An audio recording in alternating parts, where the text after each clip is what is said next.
लोकसभा चुनावों से पहले जिस बड़ी घोषणा की उम्मीद थी वो हो गई है। नागरिकता संशोधन कानून यानी CAA का नोटिफिकेशन लागू हो चुका है। ये कानून क्या है, इसका किसको फायदा और किसको नुकसान होगा, ये हम इस वीडियो में जानेंगे। ये कानून क्यों पाकिस्तान, अफगानिस्तान और बांग्लादेश के गैर मुस्लिम अल्पसंख्यकों के लिए जरूरी था, ये भी जानेंगे। पहले इस कानून के पेश होने से लेकर नोटिफिकेशन तक की मुश्किल यात्रा पर एक नजर डाल लेते हैं। CAA पहली बार 2016 में लोकसभा में पेश हुआ था। उस वक्त भी यह बिल लोकसभा से तो पास हो गया, लेकिन राज्यसभा में अटक गया। बाद में इसे पार्लियामेंट्री कमेटी के पास भेजा गया।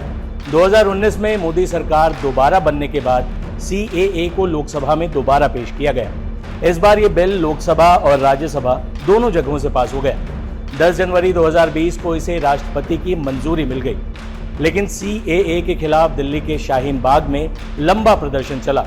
हालांकि बाद में कोविड के आने के बाद आंदोलन और कानून दोनों ठंडे बस्ते में चले गए। साल 2020 से ही गृह मंत्रालय इस कानून को लागू करने के लिए एक्सटेंशन पर एक्सटेंशन लेता आया है।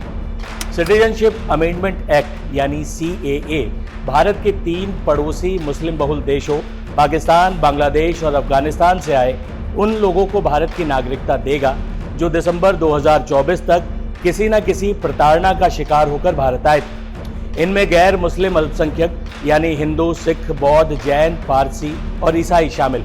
इस कानून के तहत उन लोगों को अवैध प्रवासी माना गया है जो भारत में पासपोर्ट और वीज़ा के बिना घुस आए हैं, या फिर जो आए तो पासपोर्ट और वीज़ा के साथ हों लेकिन तय समय से ज़्यादा भारत में रुक गए।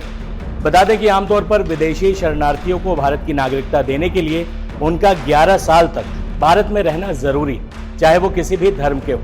लेकिन CAA के अनुसार इन 3 मुस्लिम देशों से आए प्रताड़ित अल्पसंख्यकों के लिए 11 साल की बजाय 6 साल में ही नागरिकता मिल सकेगी। इसके लिए सरकार ने पूरी प्रक्रिया ऑनलाइन बनाई है। इसके लिए एक पोर्टल भी तैयार किया गया है। आवेदकों से कोई दस्तावेज नहीं मांगा जाएगा। आवेदन की गृह मंत्रालय जांच करेगा, फिर नागरिकता जारी कर देगा। बता दें कि पिछले 2 सालों में 9 राज्यों के 30 से ज्यादा जिला मजिस्ट्रेट्स और गृह सचिवों को CAA के तहत नागरिकता देने की अथॉरिटी दी गई। अब ये भी समझ लेते हैं कि आखिर जब सरकार के पास विदेशी शरणार्थियों को नागरिकता देने के नियम पहले से ही हैं, तो CAA की जरूरत क्यों पड़ी, किन लोगों को इसका फायदा होगा। दरअसल जैसा कि हमने आपको पहले ही बताया था कि आमतौर पर विदेशी नागरिकों को भारत की नागरिकता हासिल करने के लिए देश में 11 साल बिताना जरूरी था, लेकिन CAA में यह अवधि महज 6 साल। दूसरी बात यह भी समझने की है कि भारत के इन तीनों पड़ोसी मुस्लिम देशों के साथ एक साझा इतिहास है। ये तीनों ही देश न सिर्फ मुस्लिम बहुल हैं, बल्कि इनके यहाँ इस्लामी कानून ही चलता है। यहाँ गैर मुस्लिमों के खिलाफ प्रताड़ना का पुराना और रक्त रंजित इतिहास है। अफगानिस्तान में तोड़ी गई बुद्ध की प्रतिमाएं हों या पाकिस्तान में कब्जाए गए मंदिर, बांग्लादेश में भी धार्मिक दंगों और नरसंहार का पुराना इतिहास है। इसे आप आंकड़ों के जरिए भी समझ सकते हैं। जैसे 1974 की जनगणना के अनुसार बांग्लादेश में 13.5% हिंदू थे, लेकिन 2021 की जनगणना के अनुसार बांग्लादेश में हिंदू घटकर महज 6.5% रह गए।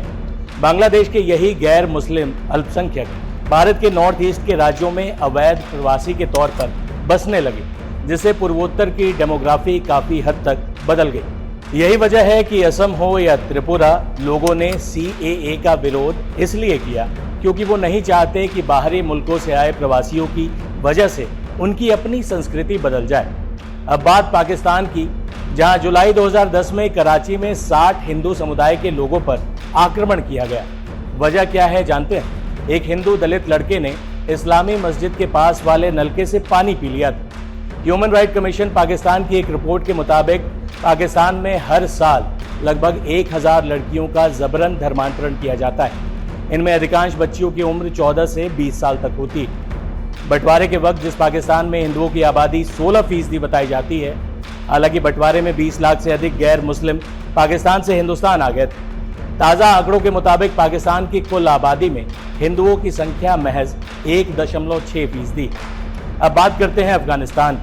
अफगानिस्तान में आज से 900 साल पहले बौद्ध और हिंदू बहुसंख्यक, बड़ी संख्या में सिखों ने भी अफगानिस्तान को अपना आशियाना बनाया। कहा जाता है कि पारसी धर्म की शुरुआत भी अफगानिस्तान में हुई। इस तरह एक बहुधार्मिक देश इस्लामी आक्रांताओं के आक्रमण के बाद 99% मुस्लिम आबादी वाले देश में बदल गया। पिछले साल अफगानिस्तान से आखिरी सिख परिवार भी भारत आ चुका है। हिंदुओं की संख्या भी पूरे मुल्क में मुश्किल से 1000 के आसपास बताई जाती है।